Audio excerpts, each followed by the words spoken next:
בפרק הקודם הכנתי צוואר טלה במרקם מתפרק כל הדרך במאה שנה. ובפרק זה אראה לכם בקצרה איך משלבים עישון עם שיטת הסוביד, חלק מהיתרונות של השיטה והתוצאה הסופית. בשתי השיטות מקבלים את אותו המרקם שהוא מתפרק לשערות, אבל בשיטת סוביד מרוויחים יותר גמישות, נוחות עבודה, הכנה מקדימה וגם פחת הרבה יותר קטן. אז בואו נתחיל. לאחר 3 שעות של עישון, בעוד שהנתח עדיין חם, מצפים אותו ברוטב ברביקיו או רוטב מתוק אחר שאתם אוהבים. הרבה שואלים אותי מתי כדאי לטבל את הנתח. לפני או אחרי סוביד, או ממש לפני השכמה או פירוק הבשר. ואני האמת עושה זאת לפני ואחרי. אבל הכי חשוב לעשות זאת לפני צמצום הנוזלים, שישלבו ביחד עם הנתח המפורק. כך אפשר לאזן בצורה הכי טובה את הטעמים של הנוזלים והבשר יחד. מעבירים לשקית ואקום, הופכים את הקצה של השקית כדי לשמור נקי מנוזלים, מה שיאפשר ואקום והלחמה מיטבית של השקית.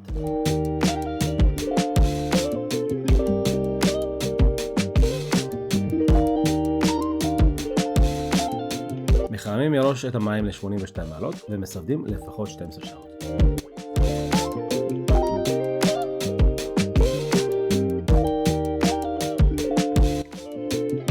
אז יש לי כאן צוואר טלה שהושן 3 שעות ונכנס לסוביד ללפחות 12 שעות ב-82 מעלות בשביל להגיע למרקם מתפרק. עכשיו, למה בכלל להשתמש בסוביד? על פני עישון או בישול, אז בואו נדבר קצת על היתרונות. אז קודם כל, שימו לב, קודם כל הגודל, הנתח הוא עצום, אבל גם תשימו לב כמה נוזלים יש לנו פה בתוך השקית. כלומר, יש לנו פה 0 פחת. אין נידוי בתוך השקית, ולכן אנחנו שומרים את כל הנוזלים, את השומנים, אנחנו יכולים אחרי זה להפריד את זה, ולהשתמש גם בנוזלים עצמם לציר, גם בשומן בשביל צריבה וטיגון, וזה אחד היתרונות שאנחנו מקבלים פה 0 פחת, לעומת שיטות אחרות שבעצם אז הנוזלים מתאדים, אנחנו מקבלים הרבה פחות מחומרי הגלם. הדבר נוסף הוא שהסוביד עובד עבורנו ולא ההפך. כלומר, אם אני צריך לבשל עכשיו 12 שעות ואני צריך בשביל זה בלילה, אני לא אעשה את זה. אני פשוט אתן לו להמשיך לעבוד עד הבוקר, או אפילו עד להגשה עצמה של המנה. תארו לעצמכם אתם מכינים את המנה הזאת, אבל יש לכם עוד כמה שעות טובות עד ההגשה. אז השיטה הזאת מאפשרת לנו למשוך את משך הבישול עד למועד הגשה עצמו. ודבר נוסף הוא כמובן שאני גם לא חייב לפתוח את הסקית הזאת עכשיו. נגיד ואני מכין את זה ליום העצמאות שיתקיים עוד כשבוע. אני לוקח את הנתח הזה, אני עכשיו מקרר אותו באמבטת קרח, אני יכול לשמור אותו במקרר אפילו שבועות בלי לפתוח את השקית, ככה גם להכין את הדברים האלה מראש, ואז נשאר רק לחמם מחדש. אם אתם רוצים לשמוע עוד טיפים, אז כמובן תבקרו בבלוג עצמו, בערוץ היוטיוב, ואם אתם רוצים להיכנס לאחת הקבוצות הפרטיות שאני מנהל בשביל ייעוץ ושיתוף, אז תכתבו לי הודעה ושלח לכם קישור. אז לאחר שהנתח בושל, הכנסתי אותו לאמבטת קרח לחצי שעה, ואז הכנסתי אותו במקרר עד למועד ההגשה עצמה, שזה יום העצמאות לאחר כשבוע ימים. וממש לפני ההגשה הכנסתי את הנתח לחימום מחדש בסוביד ב-70 מעלות במשך 1.5 שעות, וזאת התוצאה. ביום העצמאות עם ישראל מתלכד, יורד למטה ומתחיל להכין על האש כל סוגי הבשר. אני אישית פחות אוהב להכין סטייקים, אני אישית אוהב להכין נתחים קצת יותר מיוחדים, והפעם אני הכנתי כאן צוואר טלה מעושן במעשנה וסוביד, ותראו איך הוא מתפרק לחלוטין. כל העצמות בפנים מתנקות לחלוטין מהבשר.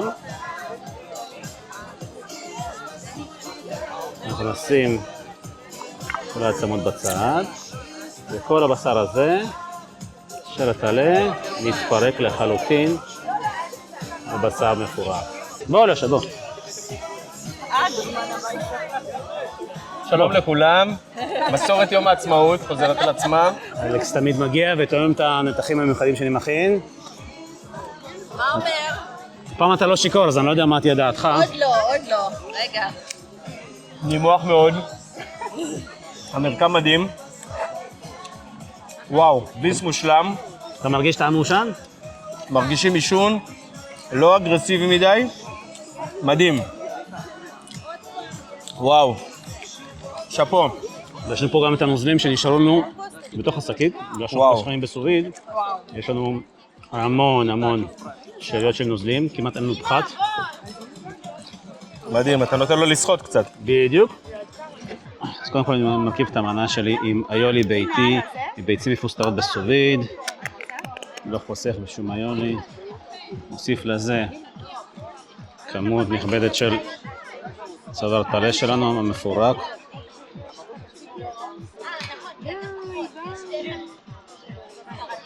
לא חוסכים בבשר. לזה אני מוסיף גם קצת פטרוזיליה. ויש לי כאן קונפי שום בסוביד, ממש נמס בפה. וקצת לסגירה נוסיף לפה האיולי, והמנה שלנו מוכנה. אנחנו נפרק את זה רגע לשתיים.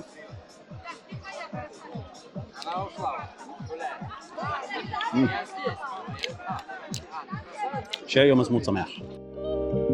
ואם אתם מחפשים גרסה מתוקה וחגיגית יותר, חפשו בבלוג ובערוץ היוטיוב את גרסת צוואר טלה הממולאת בפירות יבשים.